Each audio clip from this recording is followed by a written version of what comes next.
mon collègue Abdelrahman Gounan et moi avons le plaisir de vous faire cet exposé qu'on a intitulé Industrialiser, automatiser, fiabiliser avec du WordPress. Et que nous comptons présenter sur cette forme. Dans un premier temps, nous allons essayer de faire une petite introduction afin de vous montrer un peu, c'est-à-dire qu'est-ce qu'on veut dire par du WordPress. Nous allons également parler quelques chiffres et statistiques. Pour les chiffres et les statistiques, nous allons faire deux volets. Donc, premier volet concernant du WordPress en général et des chiffres et statistiques des sites que nous avons nous-mêmes développés au sein de Webpick. Et également,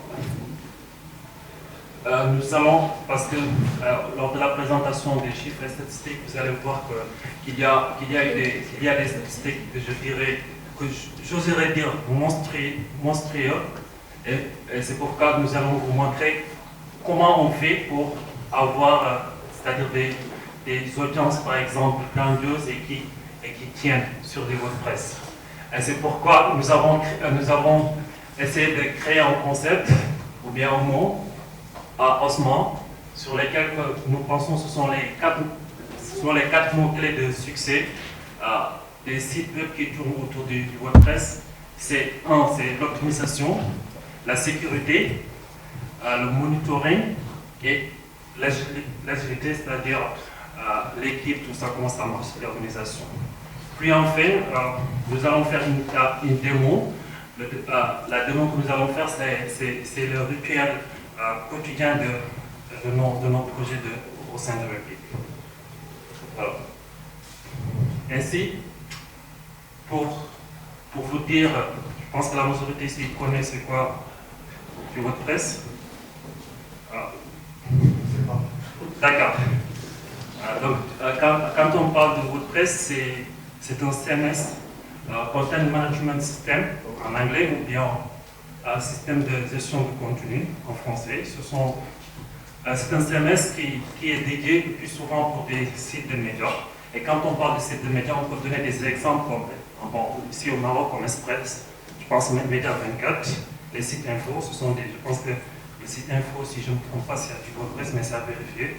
Donc ce sont des médias, ce sont des sites qui sont des sites de médias.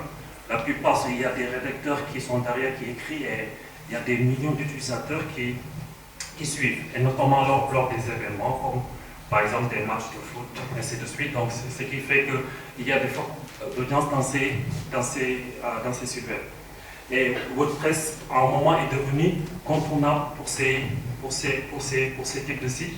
Pourquoi? Parce que pour moi, c'est sa facilité d'utilisation. Et même peut-être on peut dire aussi c'est sa facilité d'utilisation qui fait qu'il est victime de certaines attaques. Mais nous allons vous montrer aujourd'hui que WordPress c'est quelque chose de robuste et qu'on peut faire de l'ingénierie avec. Donc voilà. Dans un premier temps, on va parler de quelques chiffres et quelques statistiques pour prouver davantage que WordPress est domine le web. Donc, on peut dire que 34% des sites web que vous visitez ou bien de l'Internet, c'est fait avec du WordPress. Donc, disons le tiers. Maintenant, ça dépasse le tiers parce qu'on est à 34%. Et également, quand on part dans le domaine des CMS, si on prend les autres CMS, Drupal ou bien, je ne sais pas, Joomla, j'entends l'ancien et autres, WordPress, il représente plus que 60,8%, c'est-à-dire du marché. Et pour chaque jour, on peut dire qu'il y a plus de 500 sites web qui sont créés, qui sont sur du WordPress. Et chaque mois, il y a plus de 400 millions de personnes qui visitent des sites qui sont faits avec du WordPress. Donc, preuve que ce n'est pas quelque chose à négliger. Donc, plus de 400 millions de personnes à travers le monde, donc c'est quelque chose de robuste. Ok. Maintenant, également ici, on a quelques marques quelques grandes marques qui utilisent également du WordPress et ils ont leur site qui tourne sur du WordPress. Donc on peut voir, il y a un site de tech qui s'appelle TechCrunch et il y a aussi un autre média américain, New Yorker, et également on cite le site Quatch pour la marque de montre. Et si vous voyez sur l'écran, vous voyez qu'ils occupent de très bons rangs, c'est-à-dire de rang mondial au niveau de Alexa. C'est-à-dire quand on prend en 553e au niveau des États-Unis, donc c'est quelque chose de grand. Pourquoi? Parce que le web aux États-Unis, c'est quelque chose qui est, comment dire, c'est un marché qui est florissant. Donc du coup, 553e, ça veut dire que c'est un site avec des millions et des millions d'utilisateurs. Et il y a même, pour Facebook, c'est pas la partie front Facebook, mais un blog Facebook qui s'appelle Newsroom, qui utilise aussi du WordPress. Maintenant, ça, ce sont des sites qui sont développés ici. À Marrakech, c'est exactement juste en haut, à côté, au compartiment à côté. Donc, ce sont des sites, et là, vous allez voir aussi, il y a des statistiques aussi qui sont un peu, qui sont vraiment, c'est-à-dire des statistiques qui sont parlantes. Et parmi les sites que nous développons, pour dire qu'on a un client qui s'appelle Road Media, qui est actuellement le 5e, c'est-à-dire entreprise tech en France. Et juste les résultats sont sortis hier ou avant-hier, ils sont 5e actuellement, et ils ont un ensemble de sites web et qui sont divisés en pôles. Et en premier lieu, on peut parler, c'est-à-dire du pôle féminin cuisine.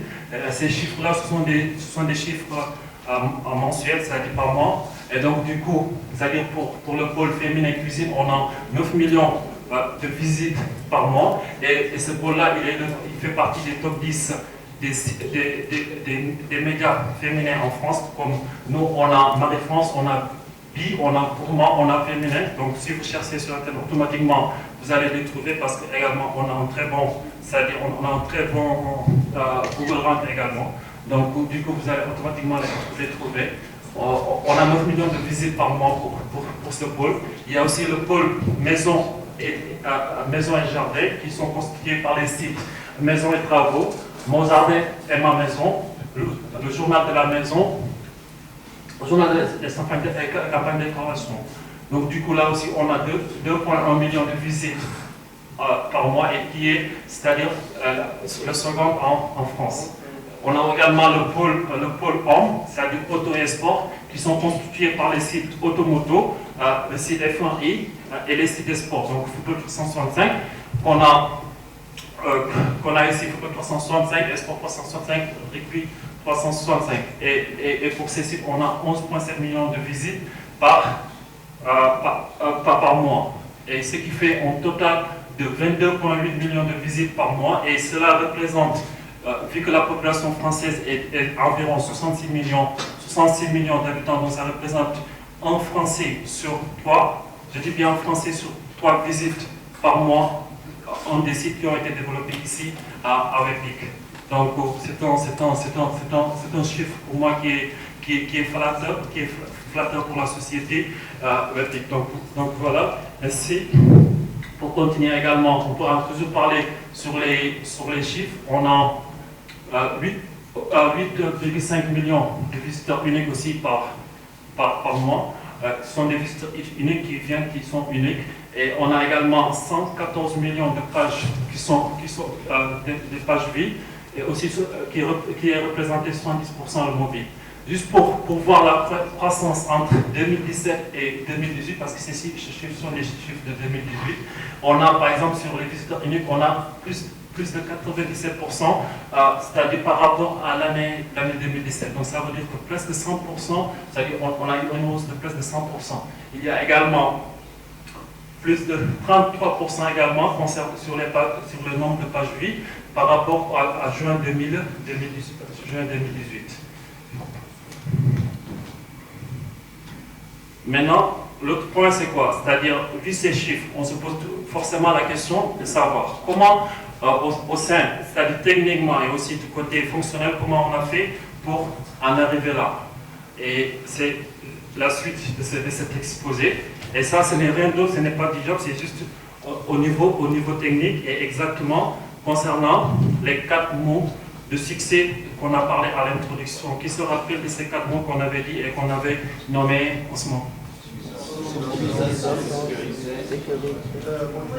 Monitoring et agilité. Exactement. Donc, ok, donc on va commencer en premier. On va parler de l'optimisation. Là, c'est-à-dire c'est un travail majeur qui a été fait au sein de Webpick pour avoir des sites qui sont optimaux. Et donc, on va voir comment on a fait. Dans un premier temps, c'est-à-dire au début, il faudra qu'on ait du code qui est robuste, c'est-à-dire qui peut résister à n'importe quel test et à n'importe quelle configuration qu'on lui a donnée. Une fois qu'on a des codes robustes, le code il est revu, c'est-à-dire le système qu'on a, c'est-à-dire on a des lead devs qui revoient tout le code qu'un développeur a fait avant de passer en pré-prod, et en même temps aussi avant de passer en prod. Donc on a deux revues différents. Il y a Relatif et aussi Goulam qui est ici, qui vérifie bien le code avant qu'il passe en prod. Donc du coup le code il passe, c'est-à-dire avant qu'on passe en prod, on est passé dans un ensemble de procédures pour savoir exactement est-ce que le code il est fiable ou pas. Et mais également tester, c'est-à-dire avec les tests unitaires et les tests fonctionnels. On va en parler également. Il y a aussi également un autre élément qui est le cache. On va en parler également. Aussi l'optimisation également des images et également l'optimisation des fichiers JavaScript. Pourquoi les fichiers JavaScript? Parce qu'on en utilise beaucoup à travers le web parce que notre client il a des partenaires de monétisation et la monétisation est plus faite sur du JavaScript. Ok, pour parler un peu du cache au niveau de notre configuration, nous avons plusieurs niveaux de cache. Tout ça c'est pour permettre d'avoir des pages qui sont vraiment légers, c'est-à-dire des sites qui sont rapides. Et je vous fais une confidence, Google il aime la rapidité. Si vous avez un site rapide, Google il va se marier avec vous. Ça c'est sûr. Donc, ok, vos sites seront en top. Vous connaissez célibataire ici. Ici. donc ça tombe bien. Voilà. Et donc du coup là, c'est-à-dire quand on parle du cache, le cache exactement c'est quoi? C'est une mémoire temporaire pour éviter à chaque fois d'interroger, c'est-à-dire la base de données. C'est-à-dire car on a un utilisateur X qui vient de consulter une page, c'est-à-dire s'il part, il y a un autre utilisateur Y qui vient, c'est-à-dire c'est pas la peine qu'on interroge la base de données, on peut juste lui donner ce que l'autre avait consulté si ce sont les mêmes datas. Donc du coup c'est pourquoi on utilise les caches. Et donc du coup on a différents niveaux. Ça ici c'est le niveau le plus bas, c'est-à-dire au niveau de MySQL. C'est-à-dire on a des commandes qu'on utilise pour avoir du cache de la base de données. On a également du cache à partir du PHP, c'est-à-dire qu'est-ce qu'on a si en général sur les sites vous avez une sidebar. Et sur la sidebar, c'est-à-dire les articles les plus lus. Et les articles les plus lus ne changent pas toutes les minutes, ne changent pas toutes les 10 minutes, ça peut changer minimum tous les heures. Donc du coup, on peut faire là-bas un cache d'une heure qui, par exemple, c'est-à-dire ce code-là, l'appel qu'on fait pour récupérer les 5 articles les plus lus, il ne sera pas, c'est-à-dire exécuté par tous les utilisateurs pendant une heure. C'est-à-dire qu'il y en a un seul qui l'exécute. Toutes les autres, les millions d'autres qui vont venir, ils vont utiliser la même mémoire. Donc ça fait que, c'est-à-dire, la requête, elle est rapide. On a aussi également, surtout, ce cache-là qui est aussi important, qui est le cache Nginx. Nginx, c'est le serveur d'application que nous utilisons. C'est comme l'équivalent de Apache. Je pense que le plus souvent, les gens ils utilisent Apache. Je ne sais pas si actuellement vous utilisez Nginx au niveau de l'école ou pas. Utiliser, parce que je me rappelle, autant nous utilisions Apache 2 au niveau de l'INSA. Donc ça c'est équivalent. Et bon, en tout cas, je vous conseille, je vous recommande de faire des recherches sur ça. Nginx, pour ceux qui n'ont pas encore commencé à faire des recherches sur ça, parce qu'il est, bon, d'un côté, il est plus puissant, il est plus structuré qu'à Apache 2, vous allez découvrir. Et non seulement c'est le serveur d'application, en même temps aussi, il nous permet de mettre des caches, c'est-à-dire il permet de cacher une page entière. Donc du coup, c'est-à-dire si on utilisateur existe une page, une autre qui vient, c'est-à-dire si ce sont les mêmes data, on ne part pas chercher loin, on lui rend la page comme telle. Par contre, celui-là, si par exemple les utilisateurs sont connectés, comme par exemple le nom de l'utilisateur, ils peuvent différer. Les noms d'utilisateurs, par exemple, si je me connecte, moi c'est Abdullah et lui c'est Gounan, il a en haut par exemple Hello Gounan, moi j'ai Hello Abdullah. On ne peut pas lui redonner, c'est-à-dire qu'on ne peut pas lui donner ma page. Donc du coup, dans ce cas-là, le cache objet il joue parce qu'il va permettre de gérer la partie, par exemple, de la sidebar qui est commune, parce que nous deux, on va avoir la même sidebar. Et ainsi de suite. Et aussi, nous utilisons du Cloudflare. Du Cloudflare, c'est un CDN, lui, spécifiquement, nous l'utilisons pour les pages, les fichiers statiques, c'est-à-dire les images et les images de CSS et LGS. Ça, je vais revenir un peu sur ça, sur les images, pour voir pour vous montrer exactement comment ça marche. Et également, il y a aussi le cache navigateur dont vous connaissez certainement. Donc là, c'est-à-dire avec le cache, on a des pages vraiment qui sont très rapides. Le cache est obligatoire quand on fait du web. Quand on fait du web, le cache est obligatoire. Également, on va parler également de l'optimisation des images, juste pour donner une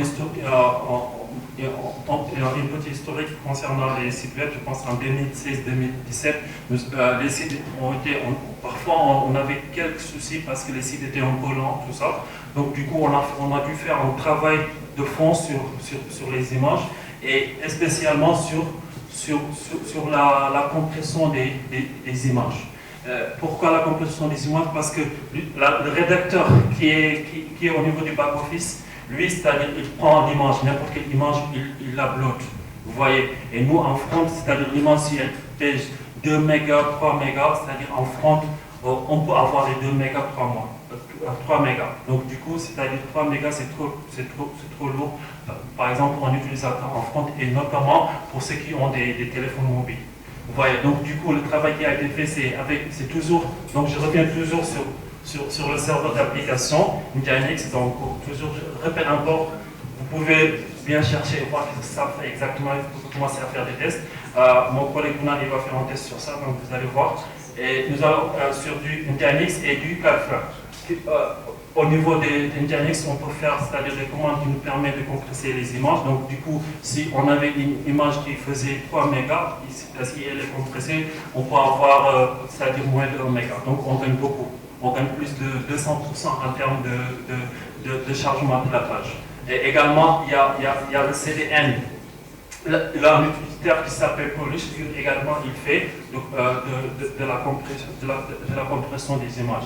Il y a également un autre élément aussi que Google aime également, c'est le lazy loading. Le lazy loading, je pense, si je peux, quelqu'un peut me définir le lazy loading ici? Le lazy. Même au niveau du code, vous avez du lazy loading. Younes?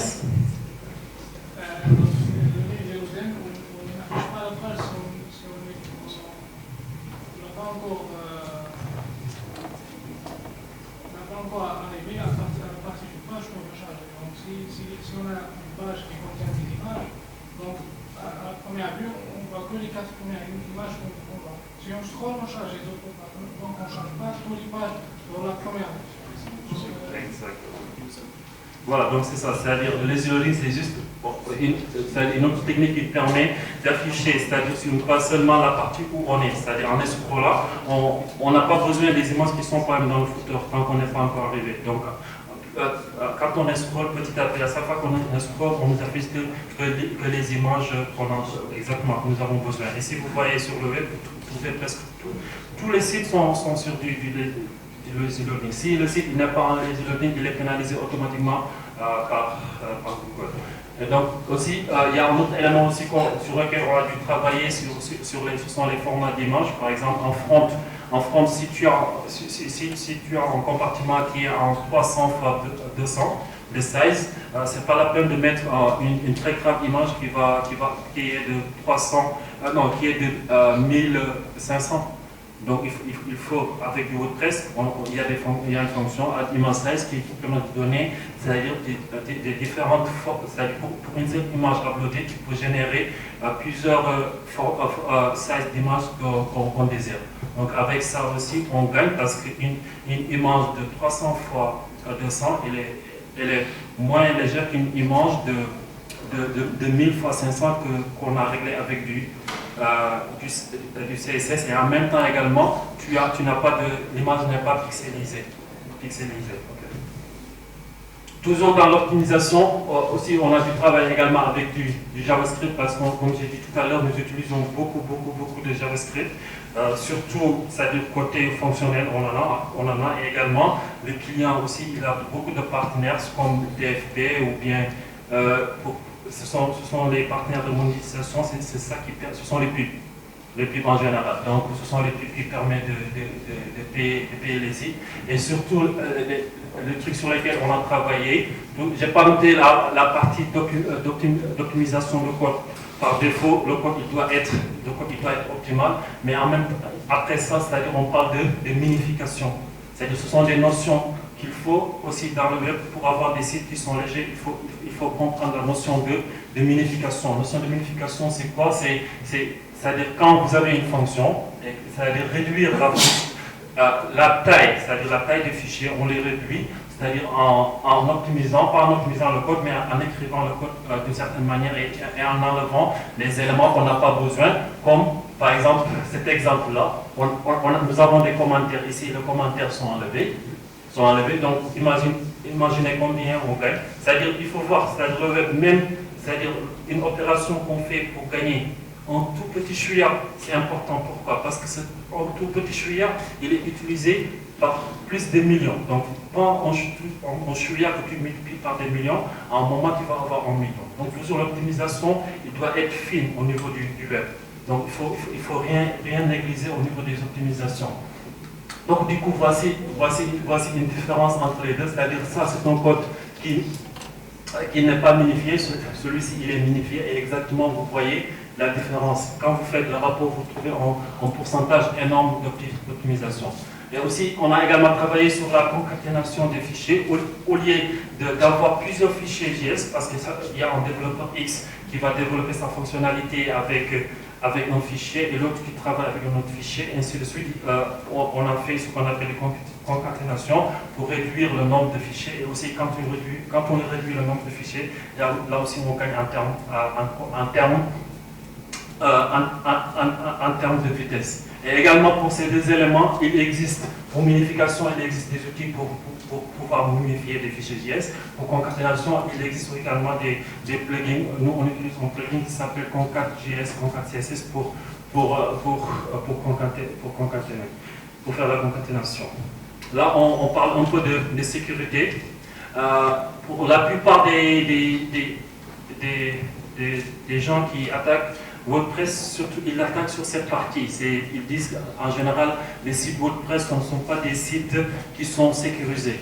Et je ne dirais pas qu'ils ont raison ou bien qu'ils ont tort, mais c'est juste peut-être qu'ils n'ont pas bien fait une étude. Et pour ça, c'est-à-dire peut-être ce sont des novices, des nouveaux qui utilisent WordPress et qui les mettent en ligne juste pour tester. Mais les vrais sites de WordPress sont très bien sécurisés. Et pour ça, il y a quelques éléments de base qu'il faut prendre en compte. Et là, c'est surtout pour l'utilisation des plugins, il faut utiliser des plugins quand même qui sont officiels, et on a noté aussi au besoin. Pourquoi au besoin? Si nous n'avons pas besoin d'un plugin dans un site, ce n'est pas la peine qu'il soit activé. Ce n'est même pas la peine qu'il soit dans le code. Donc il ne faut pas le mettre en place et utiliser seulement les plugins officiels. Il y en a un site WordPress officiel dans lequel on peut retrouver tous les sites officiels. Mais aussi faire des mises à jour fréquentes, c'est-à-dire à chaque mise à jour de WordPress, parce que la communauté elle est énorme. Une fois qu'il y a une nouvelle version de WordPress ou bien de plugin, automatiquement la mettre à jour, la tester et la déployer en prod. Et aussi, au niveau toujours d'Nginx, ou bien des plateformes, on peut toujours faire des règles qui nous permettent de bloquer des spams ou bien des gens qui tentent de hacker le site. Il y a pas mal de règles qu'on peut faire pour se passer de ces hacks. Également là, le monitoring. Pour le monitoring aussi, c'est un élément très important, c'est-à-dire dans le web. Pourquoi? Parce qu'il y a eu un temps où, par exemple, les sites tombaient et avant, on n'a pas anticipé. Et grâce au monitoring, on peut anticiper, c'est-à-dire on ne peut pas garantir à 100% que les sites ne tombent pas, mais on peut garantir à 90%, on peut être alerté. Ce sont des alertes, qu'on soit alerté pour nous dire, par exemple, il y a quelque chose qui ne marche pas, et automatiquement, derrière, c'est-à-dire on cherche quel est le problème et on le résout. Donc, sur le monitoring, nous avons utilisé quelques éléments qui nous ont beaucoup aidés. Il y a les tests fonctionnels, donc les tests fonctionnels automatisés. Nous avons un serveur qui est de côté, qui permet de lancer des tests fonctionnels tous les 4 heures, quelque chose comme ça. Et à chaque fois, s'il y a un problème, il nous envoie des alertes et nous, on étudie les alertes, on corrige directement, parfois même avant même que le client il voit que le site est tombé, quelque chose comme ça. Il y a aussi New Relic, ça nous l'avons utilisé en 2017, je pense en 2018, mais on ne l'utilise plus parce qu'on l'a remplacé par d'autres outils comme Nagios.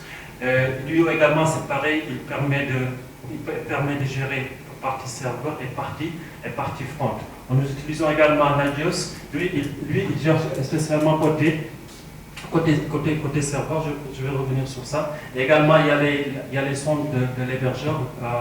Notre hébergeur, c'est Iguan. Iguan, c'est comme OVH. Vous connaissez OVH, ça vous dit quelque chose? OVH, c'est juste comme OVH, c'est lui qui a mis en place de son côté des sondes pour voir si le site est tombé ou pas. Donc, nous avons plusieurs outils de monitoring qui nous permettent d'anticiper, c'est-à-dire qui nous envoient des alertes. Pour les outils de monitoring, là, je vous donne ici un exemple de test fonctionnel. Par exemple, un développeur, il peut faire une modification de son code parce que le code est énorme et là où il a modifié, il a cassé quelque chose, par exemple, il a enlevé une div, par exemple, il a enlevé une div d'un habillage. Alors que, c'est-à-dire le cube d'habillage, c'est-à-dire sur un clic, on peut gagner 15 € le clic.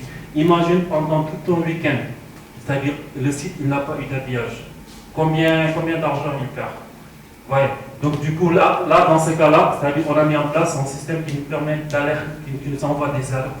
Dans le cas où il y a un problème, dans ce cas-là par exemple, automatiquement quand on voit ça, nous on corrige. Ou bien si c'est le client qui le voit, il nous alerte, on corrige. Donc avant on n'avait pas ça, donc du coup on pouvait par exemple rester un week-end sur un problème de monétisation, c'est-à-dire les sites, c'est-à-dire les gens visitent le site, mais c'est-à-dire il n'y a pas de monétisation, il n'y a pas de flux. Donc ça nous a permis à dépasser cet élément. Et celui-là qui est en haut, pour dire à chaque fois, les tags Google Analytics sont toujours présents dans le site.